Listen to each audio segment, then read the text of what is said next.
Hi. Hi. Welcome back to my channel. Ooh, hello. I'm here with Eli today, and we are going to be talking about doing makeup for trans men to help kind of accentuate some masculine features and help with some identity issues. And I'm gonna a lot because I'm really terrible at talking. So then Eli is gonna share with us some of his stories about his life, and I think today we're going to start with an eyebrow tint, which is really exciting. Yes. So I do these for people, and it makes your eyebrows a little bit darker. And then for creating like a more masculine appearance, you can pull it through any eyebrow hair, and it'll just darken it all up and make them look like thicker and more powdery. And I love that. Amazing, because I like don't even have eyebrows as is. I have this like top part here, and then all the rest of them just blend in with my skin, so I'm like, this is great. This is amazing. As a black person was like never like super into the perms, the relaxing, and I'm like, you know what? This is annoying and expensive, so It is. Yeah, it's ridiculous how much it costs to upkeep hair in general, especially. So, as a white girl, I didn't understand relaxers when I went into beauty school. Yeah. What was the first freaking service they gave me when I hit the floor in beauty school but a fucking relaxer? Oh. And the girl was like so scared of me, and I was scared of her. I sat in the back room and bawled before I had to go out, and then when I was done with it, I sat and bawled some more. I was like, I'm gonna destroy her. Oh my god, they're scary because they are kind of dangerous. Like, if you leave it on too long, you can damage a person's scalp, and Yeah. it's burns. That shit burns. But yeah, I hated all of that. I have sensory issues, and so I'm just like, no, we can't keep doing this. We can't keep doing it. But eventually when I turned, what was I? I was 19 when I was like, yeah, we're gonna do this dread thing. Cut all of my hair off from a mohawk. I was just like, shave it. And yeah, we started the little baby dreads. It's been great ever since because I don't have to do anything with this except twist it in the shower, and I'm like, this is beautiful, and I'm saving hundreds of dollars just by doing dreads. I think they look so powerful. So There's like good. there's an energy about them that I just really enjoy. Makes me feel like a lion. Yeah. Like, oh yeah. I'll give you a mirror so you can kind of see what's going on here. So it's literally just hair dye. Oh, wow. Well, it's not hair dye, it's brow dye, but it's just scraped right into the hairs you already have there, and it's just darkening up anything that might be light, so it's gonna make them stronger and more prominent. Because I really don't have anything there. I'm like, look, this is what my eyebrows would look like if I had them, and I love this. I mean, you do have them. All I'm They're doing so is funny. accenting the ones that are already there by making them Word. a little bit darker, because our eyebrow hair is like, they dark here and then they usually get lighter out here. Word. So we're just darkening them up with a little bit of color, and then it lasts a little extra long. I'm all for this. Oh yeah. Oh yeah. I guess I'll start talking about like my transition. Let's see. I think the first time I ever realized that I wasn't binary, like a binary male or female person, was probably when I was like 14. I was around the time when I had like my first job. There was a Halloween thing, and I really didn't have this is such a weird story, but I really didn't have a costume, so I'm like, I'm gonna get some nice boy clothes and draw a beard on myself. And yeah, it actually, I was like, the feeling that I got when I was like in the costume was so invigorating and powerful, and I'm like, there's something to this, and it's not just something a costume. Strong. Yeah. Yes, it was a spark that kind of like just went off, and I'm like, maybe you should look further into this. And after that, I started buying more masculine clothing. I started shopping in like the male section at stores. I started thrift shopping, and I wasn't ready really to come out to my parents. I was already like I had already come out to them as gay, so I was like, I don't know if I can put trans on top of this yet. I'm not like really. add another layer to the cake, and yeah, it gets tough because it's like the older generation, while a lot of them are accepting, are still pretty like confused about like trans and gender identity. So I was just like, I don't even have all the pieces right now, so I'm not really ready to explain this to them. For sure. And being adopted, I kind of like, I hadn't even thought about like name changes or anything, but being adopted, my parents were kind of already like super attached to like my gender and who I was as a person, because it's like the person they adopted me as and like raised me as. So I don't know, it was super weird. But after that, I spent a couple of years exploring like just my sexuality.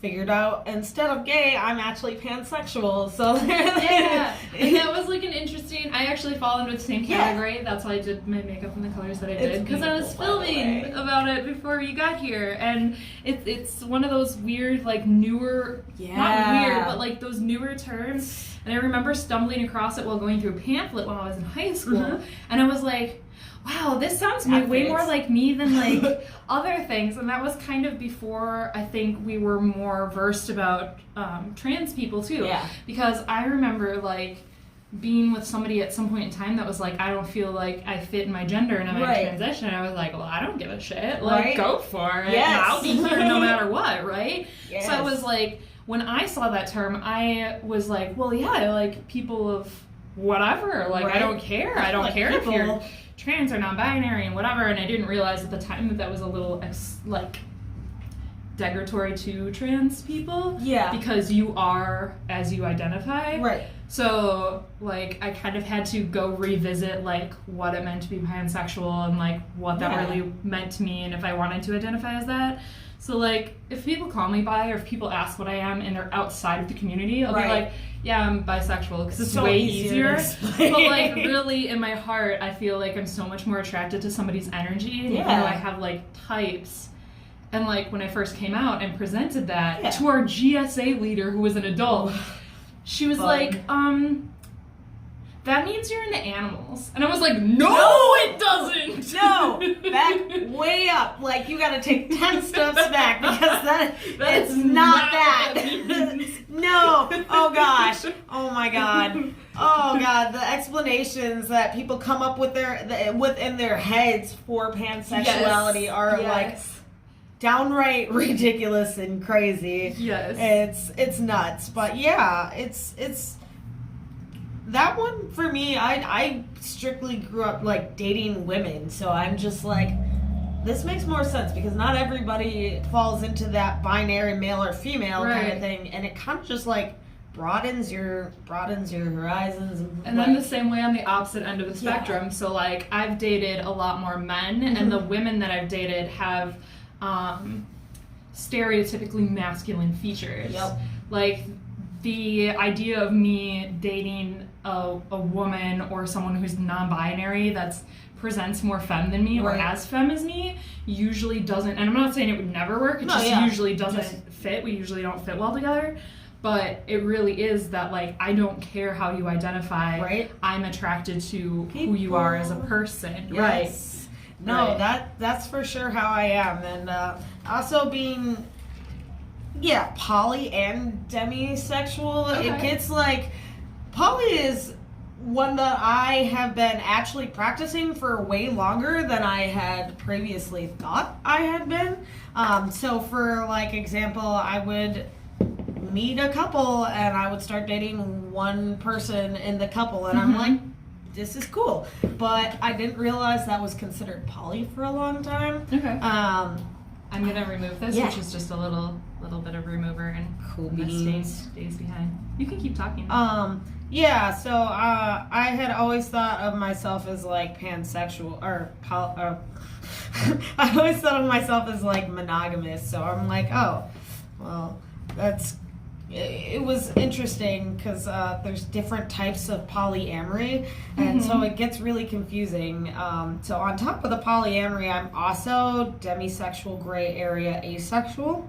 So it takes like a really long time for me to become intimate with somebody, and I struggled with like. Demi is one that I'm not super familiar with. Like, I can admit that I'm not super educated on it. So if you want to go I can explain that would be cool. So demisexual, definitely, like, it is just kind of the basic. It takes a long time for somebody to have like intimate or sexual feelings for anybody. If they ever do get it, it's like a type of asexuality almost, like. Oh yeah, I think I've heard a little bit more about this. Like, you have to develop like feelings for that person, like prior to being hookups, sexual. The hookup culture doesn't really vibe with you. That, and honestly, I appreciate that. Yeah, no, absolutely. And I'm not even gonna lie, I was super closed-minded on that when I first figured it out, because I was like, yo, that sounds like every person I've ever met. But it's not. It's not. It's not. Like, I can easily, like, I'm engaged now and I'm in a monogamous relationship and I'm quite happy there. Right. But like when I was single, like, he could, I'll sleep with him and I'll never talk to him again. Right. It's fine. Like, no, I feel that. I see her and I like her and that's fine, and like We're we can gonna vibe fling, for a little bit, right? and like, but you know, and like I feel like my partner now is the opposite. Like he doesn't like to like he needs to get really close to somebody before, and I can vibe with that too. Like it's fine. It works. Yeah, no, it definitely My works vibe on the is same really plane. just whatever. Wavy. That's the gay in you, and that's totally great. Not a straight vibe, it's a wave vibe. I love it. I love it. I'm gonna give you so a little. Important. This is a collagen rose water, and it's just like a toner, and mostly it just feels good. Sweet. Okay. I had to like adjust to the fact that it was a spray. I was like, sweet, that feels awesome. It's really refreshing, and it's kind of a toner, and I just like it as a pick-me-up before I put before I put any kind of makeup on. So we're gonna go into. I'm gonna actually send this home with you. It's a stipple sponge. Okay. So this is like the perfect beard application sponge. And as we're talking about this, and I start moving into some makeup conversations, you can feel free to like keep talking about your experiences. For sure. But I'm also gonna talk about like beard placement to make it look more like believable. So this one is usually you can find it at like SFX stores, or if you go into like I don't know, you buy one of those cheap makeup kits, like that is for special effects. They often have stuff like that in it. And then I'm using a water activated palette, and I'm just gonna use the dark black color for you.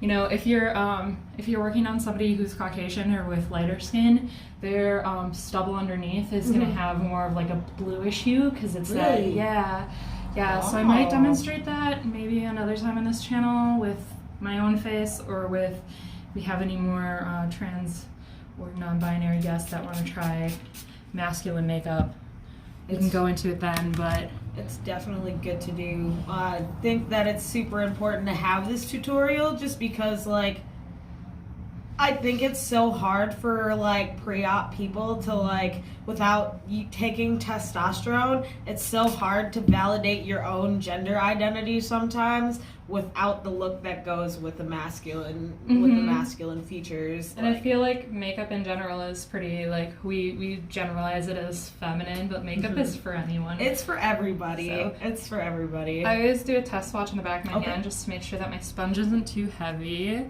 So I wet down that paint, and then I can see that I'm getting a pretty good. So then what I want to do to make it look like a nice clean beard cut is I want to cut up and around this cheekbone here and down in here. So I'm going to start there. It's going to be thicker. If you turn your head to the side, right here where the sideburn is where you're going to have your thickest amount, and then you're going to want to taper off. You're going to want to leave a little circle right here by the ear, because usually you don't have hair grow back like that far. Oh yeah. Yeah, no, I definitely like have thought about like doing post-op and like doing the surgeries, getting all of the removals, but I know that I myself don't feel comfortable making that step right now. Yeah. Yeah, so it's like It's difficult because I'm like, I have no idea about makeup at all. So. Well, and I think one of the things that you kind of mentioned in my video that I may or may not publish, because I was talking to myself awkwardly. Feels. That's a mood. Is that, like, none of this has to be permanent. If you choose to identify one way and you change your mind about your sexual orientation or how you choose to present, like, there's no shame in that. You don't have to be stuck to one thing for the rest of your life. Which is why I'm like, I don't know if I can, like, go through with all of that. Yeah. Also, hormones and taking testosterone really can have some weird effects on the body. Like, it changes your mood vastly, and I already have mood issues sometimes, so I'm like, maybe not mess with that. Like, maybe I should not. Right. But I definitely, things I do to feel more masculine, like I get binders, I shop in the men's section. I had to work so hard to find, I had to work super hard to find pants that fit me, because it's already hard as being in a female like body and finding pants that fit. So right, even like, yeah, I had to find the right shape, and it's still not perfect, but it's getting the attire, the saying, what is it, clothes make the man. That is super true. It's super true. Clothes will definitely help you look and feel. Yeah, right. Look and feel. The binder super was crucial, because I was like, these gotta go, and I cannot cut them off. So, yeah. So as we're going into our shading here, I'm going in darker right into this, into like the jawline and his chin right here, and then bringing it up to get lighter as we go up. That's gonna make the fade of the beard look more believable, and it's gonna tighten up and kind of add to that masculine look around his. Super excited. And then we're going to talk about placement around the lips and the chin, which is the parts that usually give it away that it's not real. So when you have a beard growing, it usually grows down the center here and across the chin here. It does not grow up to the edge of the lips on either side here. So you're kind of making like a T here. And it's the same thing with the top lip. You're going to have some on either side of the Cupid's bow, but you don't want to fill in the Cupid's bow. So... Ooh, sorry. Ooh. Should I? No, it was me. I had too much paint on my. But that's the wonderful thing about water activated paint, is water also picks it up. Amazing. Versatile. If you want, we can actually apply like a beard. Yeah. Like an FX. Yes. All for it. I'm just like, yes, beard. Let's do it. Let's All go. the facial hair. I'm ready for it. Yes. Yeah. If I could, Okay.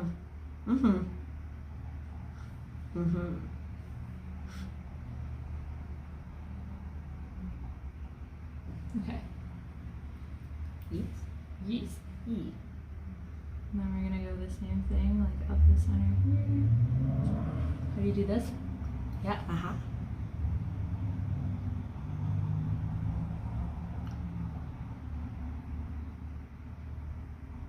And release.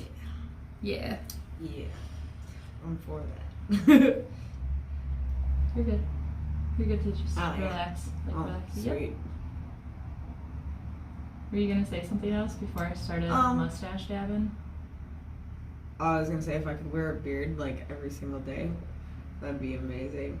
I'm still trying to figure out if I can get like, if I can actually grow facial hair. I can get like creams and stuff and just apply it, but I have to figure out whether or not I have the ability to just like grow my own facial hair. So I'm like, it's a journey. But I recently just came out to my parents earlier this year. Well, that's exciting. Yeah, it's still like a whole process for them. They're still getting used to it. They know it. Like I changed my name on my birthday. I was like, yeah, because I'm extra, I'm gonna do a rebirthing and a re-coming out so that I can just have a fresh start. My parents kind of picked up on it already, but they were unsure about how to feel, so we didn't actually have like the conversation until like probably February of this year. Okay. They're still like not really using the name that I chose for myself, but they are acknowledging my different pronouns and stuff like that, so that's really helpful. I'm gonna do the other side of the tablet. I've noticed with friends that have transitioned, and I wasn't like I knew them for years before their transition, like it can be a little bit difficult adjusting as an outsider, not because you don't appreciate them and their new pronouns, but you're just so used to saying a certain thing that you fuck up, and then you sit there like awkward staring at them like, yep. Yeah, and let me tell you, I have screwed up my own pronouns. I do it. It's a thing that happens, and there's no shame in it. It's just built in. Yeah. Or like another thing that I think you can do like as an ally, and like I don't know, some people might appreciate it and some people might not. So I guess you talk to the people, you know. Communication is key. Right. Yeah. But like I had a friend in LA that used he/him pronouns, but presented a little bit more androgynous. Yeah. Right? And often was called she, and I would just be like, he prefers he/him pronouns. Yes. And would just like really like, hey, because I felt like he was always just like too nice to say anything. That's fair. And I'm That's like, me. yeah, like by the way, because they're too nice to say it, I will, but like some people might not like that either. So like, I mean, talk to your friends that are transitioning to make sure that they're like chill with that. But like, I feel like then they're not met with confrontation, and you're kind of like that human shield between them and somebody who could be confrontational about it. Yeah, and it helps give them the courage to be able to do it themselves at some point. And yeah, when you're first transitioning and like trying to introduce your pronouns, it's an awkward conversation to have with people. It's uncomfortable, especially if people have already known you prior, and correcting them, it's like, right. It's so interesting because it's like, I'm not trying to yell at you, but also, yeah, I have gotten a little bit better in the couple of months that I have been doing it, just bit by bit, but it definitely helped when my partners were just like, don't go there, because we're gonna come to your defense at every turn. And I'm like, wow, that is super helpful. I enjoy that, and I would say yes as an ally, do that until they're comfortable enough to be like, no, these are my pronouns. Right. Like, yeah. I am wetting down just a Kleenex and using it to actually soften some of the stuff. You can see where I did it right here, because as we have hair pushing through our skin, it's going to create different shades. That's why in Caucasian people you see that blue, because they have white skin sitting on top of it, and that's what's making it. But since you have more melanin, it's going to show up darker, and it's going to show up in different shades, and it's not going to show up like that bluish hue quite as much. So I'm going through and using just a damp Kleenex to kind of go over it all, and it will pick up some of the color, but it'll just help blend stuff so it doesn't look so harsh, like a bunch of like, you know, painted pencil lines. Yeah, that's awesome to know. That bluish hue is something I didn't even pick up, and now I'm going to be looking at a white guy with a 5 o'clock shadow. I'm going to be looking super hard like, do you see it? Do you see it? The lighter their skin and the darker their hair. Like dark hair on light skin, that's where you're going to see it the most. I could see it. That's going to be interesting to look for at my friends. I'm not going to tell them that I'm looking for it. So we could go down and bring some of this down here, but I actually want to do some talking about like contouring to make a more masculine neckline, and talk about like even shadowing for like an Adam's apple. Yeah, so, definitely. yeah, we talked about that a little bit last time, but like let's I'm totally down for it. So if you swallow for me, you can see right where the edge of the neckline is here. And when we start to highlight in there, it starts to push those neck muscles. So I'm going to come up underneath your jaw here and come down that line right there. We start with a pretty harsh line and then we blend out. So you tilt out for me again. We're gonna start kind of harsh line and then we're gonna blend out. And then if you swallow for me one more time, you can see right where that pressure hits right about here. Do you see it when you swallow yourself? Yes. Kind of, where you see that? So I'm gonna go right in that line and I'm gonna create a little, like, not even a half circle, a little bit smaller than that. Okay. And that's going to be my lines that I'm gonna start blending out. Oh, word. So That's pretty cool. I didn't know I could, like, mark myself by just swallowing. yeah, Which is awesome. there's so many, like, different ways that you can highlight and contour a person's body to make it more muscular or look thinner or look thicker, or, you know, like, makeup is such a transformational tool, So and it's good. why I love it so much. It's such an art. I love it so much. I'm like, I wish I just knew more about this kind of thing because Well, and when we just met, like, in person. It's true. And when we met, I was doing your makeup, Mhm. and I was like, yeah, I want to teach more of this stuff. And you were like, I want to learn more of this stuff. And then I was, like, sitting thinking about, like, what do I want to do for Pride Month? Like, I want to do something Yes. cool this year. And I was like, I should just do, like, we can't go to Pride this Right? year. I was like, let's just do some videos. This Let's do is- some Pride shit. this is helpful for the community, especially I like hope so. yeah, especially like pre-op people that are just like looking to, and people that are experimenting with their gender Right. identity. Like, find what you feel comfortable in. And I've always been kind of shy about it because I don't want to seem like over assuming. Like, if there's, you know, a trans person out there that you follow their makeup tutorials, Mhm. like, I'm not trans, but I'm a makeup professional, so I'm just trying to give you what I Right. have. Like, Which it's is not, awesome. I'm not trying to, like, assume anything or, like, tell you how to do your transition, just offer you tips that might help Options. you. Yeah. So now I'm going to go in with the opposite. I'm going to go in with a highlight. So I want my highlight would sit on top of that Adam's apple. So I'm going to go in right here. I'm going to tap in that highlight. Might have to warm it up. It looks a little ashy for you. You have really warm undertones. And then I'm going to do the same thing. I'm going to etch just a little bit of highlight on the outside of either side right here. Oh, that's cool. I've never done contouring, like, not even for my fit. Like I said, I have no experience with makeup at all, but this is super fascinating for me. So I'm just like, yeah, I am enjoying this and I am soaking it up like a sponge. Good. This is awesome. And these are the kind of things that I, as a teenager, wish I had, though, because having options for different ways to do your transition is just, like, super helpful. I have a friend who lives outside of LA, Mhm. and they have, like, way better community support for, like, Mhm. gay members of the community. And she would do classes teaching people how to do their makeup for transitioning, That's so and I think wholesome. it's so cool. That's so wholesome.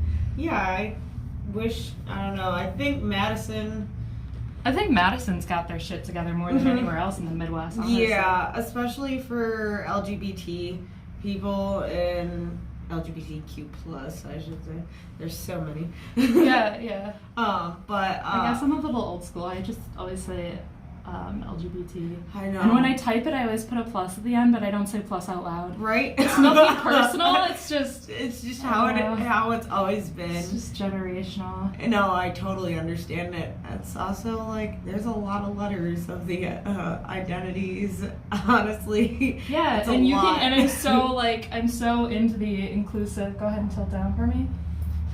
So you've got that there, and then if you swallow while you look in the mirror, you can really see it. Wow, like, that pops. kind of go. Yeah. Yes, that's amazing. I feel like I've become actually more comfortable as a person exploring different parts of myself. Yeah. And I think it's so cool that we have built a community, and there's people within this community that have fought tooth and nail to build Yes. an inclusive space for themselves when they practice this stuff every day. And I feel so blessed to be able to be a part of it, just being able to experiment Yeah. within it. Absolutely. And Talk I think, about that a yeah. little bit before we turned on. Oh, yeah. the fighting for the right to explore yourself, which people really did not get to do all too much when they were like clean this up a little bit. Yeah, right, like before we knew about some of the other sexualities, I feel like it was difficult to identify any other way because we were still in the middle of that fight. Gay marriage definitely did not get legalized not too long ago. It got legalized not too long ago. So it's so crazy to me to think about that because it's so like it always seemed like something that should be there, and now that it is there, I'm just like, yeah, it's been there, right? It's always been there, but it really hasn't. Like, it didn't even show up. Gay marriage didn't even show up as a legal thing until after I was an adult. I know! Like to think about that, like, holy shit, I'm not even 30. I'm not even 30, and that didn't show up until I was an adult. I know, wasn't it like 2012 when they were like, all gays could get married in all 50 states? I was a couple years out of high school, and I was like, wait... I remember being like super excited about it, but at the same time, like now we're in 2020, and I'm like, oh yeah, gay marriage, that's a totally normal thing. Yup. But really, we haven't even had a solid decade of gay marriage. It hasn't. It's been such a little time, and I am like, I honestly don't know what we were doing without this because the gays have been here since the dawn of time. So like the fact that this was a law to prevent it, like it just is crazy how short of a time it actually in reality has been. It's so, I mean, and before all of that, we were still in that fight to like gain even marriage equality, let alone figuring out there's different types of sexualities besides lesbian, gay, straight, and bi, you know? Right. So I think that fight that people do like every single day is super important. And I mean, like, I wish people had these options. Like when I was growing up, I just wish people had like, got a whole new generation coming in that we get to like grow them in a better environment and be more inclusive. It's gonna be so good. And I think like despite everything that's going on in the world, for gender identity and sexuality, that is going really well. Like the progression of like how accepting people are on that is definitely getting better.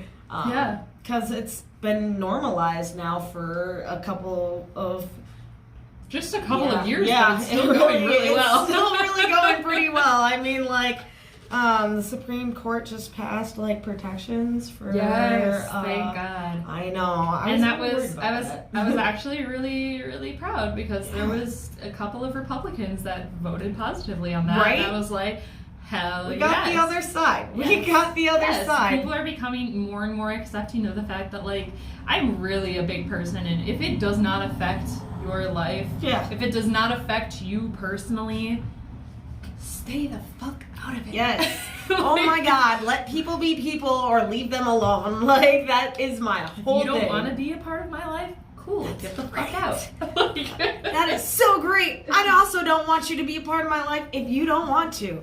It's so easy. It's so easy to just like stay the fuck away from me. It really is. It's easy.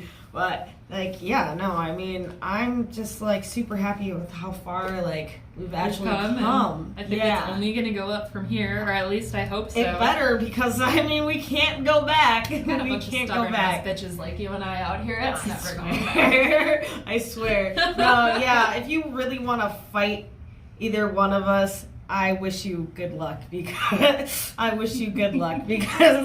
will fight you until I die. And I'm guessing you're the same way. Yeah, I'm pretty stubborn, and I'm a little hot-headed. I try not to let that get the best of me because I really try. My like goal is to be that love and peace hippie, and then somebody insults one of my friends. I'm like, the fuck did you say? Square up right now. Square up. Like love and peace and harmony, and then all of a sudden I'm like, back up. Let's go. Honestly, that's a mood though, because I mean, like, I get the love and the peace, and I love it. Like, I like that. But I'm like, also, when things need to change, I feel like aggression is the way to go, because sometimes people, like, walk all over you, and that's no bueno, and that doesn't get changed. So I'm just like, true story. Yes. Should we do some final glamour shots? Yes. How he